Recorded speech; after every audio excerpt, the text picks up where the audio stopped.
Once hated Islam to the point of hitting a Muslim, convert Eduardo finally declares his faith. The September 11, 2001 attacks in New York, United States, U.S., gave rise to a negative stigma towards Islam. Various news reports said that the perpetrators of 9/11s came from the Al-Qaeda network, an extremist organization that often uses the name of religion. As a result, some people, especially in the West, view Muslims with suspicion. In such a situation, Eduardo Alves Dos Anjos began to be sensitive to Islam. Initially, he was like most Americans after 9/11s. His perspective was still colored by strong Islamophobia. I first learned about Islam on 9/11s. Obviously, at that time, I also associated this religion with terrorism, said the convert when interviewed by Radio Canada International, RCI, quoted by Republica.co.id some time ago. Eduardo Alves was born in Brazil. When he was 2 years old, his mother moved to Canada. He grew up in Montreal, the second largest city in the country. After the 9/11s moment, Islam was seen as a foreign teaching in Canada. Moreover, he suspected that Muslims had a hard time mixing with Westerners. They seemed to be proud of their distinguishing features, such as the appearance of women's hijab. Eduardo was still in high school at that time. One day, he accidentally saw a female student wearing Muslim clothing at his school. Without further ado, the teenager immediately approached and asked various cynical questions to the woman. For him, the Islamic teachings about covering the aurat were very unreasonable. Every time I see a woman wearing a hijab, the first thing that comes to my mind is a question. Why wear that? In my country, Brazil, women generally wear more revealing, more casual clothing, she said. Eduardo bitterly admitted that he was very racist at that time. Hatred welled up in his chest as soon as he saw a Muslim. Because of his attitude, he tended to be shunned by most students who held pluralist views. His circle of friends was filled with young people who often caused trouble at school.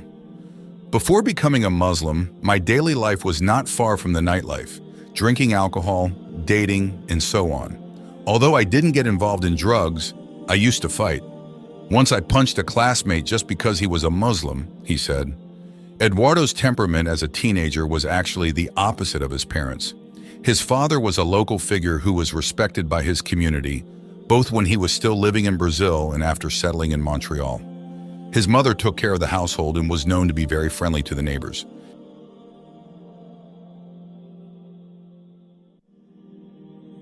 A few years after moving to Canada, the two divorced. Since then, Eduardo has lived in Montreal with his father. His mother chose to return to Brazil. His mother's departure had hit him hard, because emotionally he felt closer to the woman who had given birth to him into the world. The broken home situation seems to have changed his habits a little. Eduardo became solitary. He also reduced the intensity of having fun with his friends every weekend night.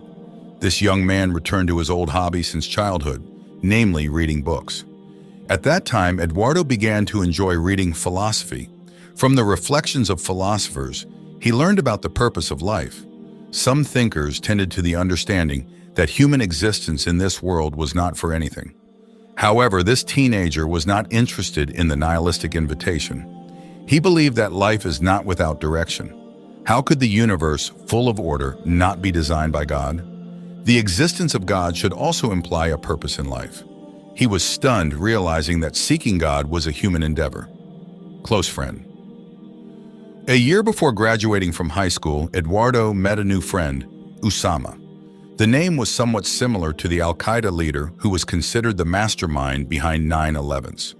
To his surprise, his classmate's character was far from the stereotype of a rigid Muslim. Usama is very friendly and easygoing in socializing. The Arab-blooded young man really likes various kinds of sports. Often Eduardo and he play basketball together, even being on the same team. I was very impressed with his easygoing nature. We became close friends. Not infrequently, I visited his house and was warmly welcomed by his family, said Eduardo. Over time, cynicism towards Islam disappeared from his heart and mind. The figure of Usama and his family eroded every prejudice he had previously held about Muslims. They didn't even realize that the friendliness they showed authentically had a huge impact on Eduardo. This was the first time I was touched by Islamic teachings. At that time, Usama and I had just finished exercising. During the break, I drank a lot because I was very thirsty. Strangely, I saw Usama did not drink at all, even though he was as exhausted as I was, he said. Because he was surprised, Eduardo asked him. Apparently, Usama did not bring any drinks because he was fasting during Ramadan. Curious about the answer, his Muslim friend was asked to explain about fasting and the holy month in Islamic teachings. His explanation made Eduardo even more interested. I remember he said, "Not everyone can do it. Fasting. Oh, are you giving me a challenge?" The next day I tried to fast, he said. Although he failed to hold back his hunger and thirst for a whole day, Eduardo remained interested in other practices of Islam. Usama also told him about some acts of worship, such as prayer, ablution, and reading the Quran. That night he went with his Muslim friend to a prayer room.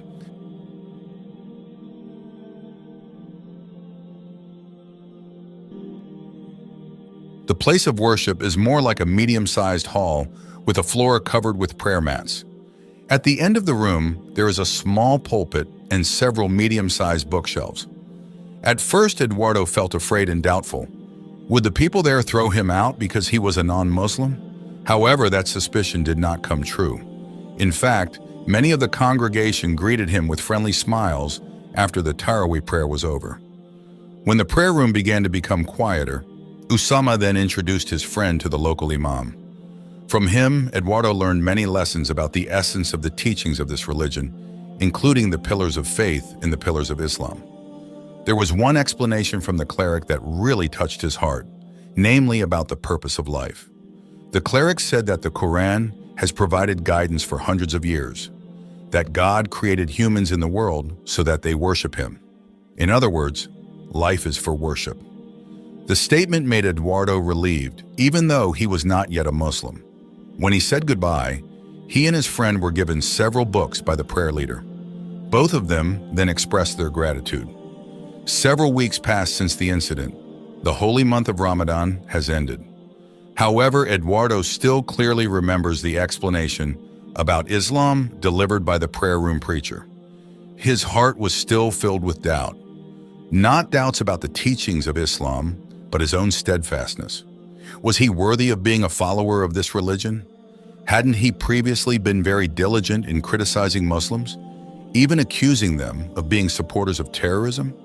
Eduardo then asked Usama again to accompany him to the prayer room. The time they chose was Maghrib, when many worshippers performed obligatory prayers there. From the corner of the prayer room, Eduardo witnessed how diverse the adherents of this religion were. Among those who were prostrating were not only people of Arab descent, but also many other ethnic groups, such as Chinese and Indian. In fact, he observed several white people also praying in this prayer room. I felt happy to see him, he said. The Maghrib prayer was completed by the congregation. Then Eduardo approached the imam to convey the purpose of his visit, to say the two sentences of the Shahada. The sentence in Arabic means, I bear witness that there is no God but Allah, and I bear witness that the Prophet Muhammad is his messenger. That is the testimony uttered when someone wants to become a Muslim, he said. With the guidance of the preacher, Eduardo officially became a Muslim. At that moment, he felt like he was reborn. He was grateful to Allah because his heart had been opened to divine guidance. Not long after, Eduardo revealed the important event in his life to his father at home. His father did not really question his decision.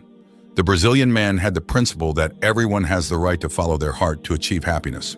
Moreover, his son was considered mature enough to walk on his own. To the RCI team, Eduardo's father confirmed that his son had become more polite and disciplined since becoming a Muslim. He has become a diligent and calm person who loves peace. I am very proud of him, said the middle-aged man.